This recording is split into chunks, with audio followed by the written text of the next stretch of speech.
சமூக செயற்பாட்டாளர் ஷெஹான் மாலகவினால் எழுதப்பட்ட டார்க் ஈஸ்டர் சஞ்சிகை நேற்று வெளியிடப்பட்டது. மருதானையில் இடம்பெற்ற இந்த நிகழ்வில் முன்னாள் சபாநாயகர் கரு ஜெயசூரிய, இலங்கை சட்டத்திறனிகள் சங்கத்தின் முன்னாள் தலைவர், ஜனாதிபதி சட்டத்திரணி சாலிய பீரிஸ், மருதானை சமூக மற்றும் சமயங்களுக்கான மத்திய நிலையத்தின் நிறைவேற்று பணிப்பாளர் ரொஹான் சில்வா ஆண்டகை, அரச புலனாய்வு மற்றும் பயங்கரவாத தடுப்பு பிரிவின் முன்னாள் சிரேஷ்ட போலீஸ் அத்தியட்சகர் மஹில் டோல் உள்ளிட்டோர் கலந்து கொண்டிருந்தனர். මගේ කතාවෙන් පස්සේ දවස් ගානකට පස්සේ CID එකකින් මට එන්න කියනවා.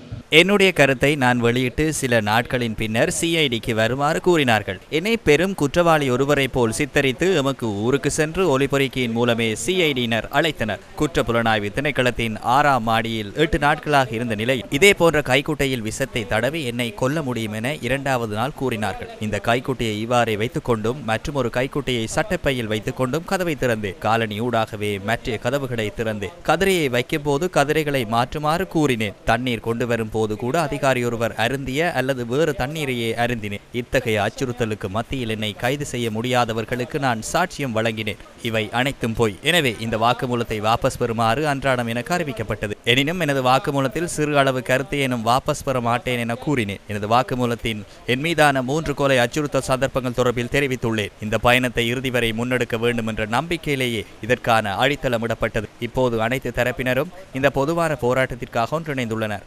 இன்றைய ஒரு நாள் நீதி வெற்றி பெறும். நாம் இதற்கான பயணத்தில் பல கட்டங்களை கடந்து விட்டோம். இது நீதிக்கான போராட்டம். நாம் இதில் நிச்சயமாக வெற்றி பெறுவோம். පව් කරගෙන ඇවිල්ලා තියෙන්නේ.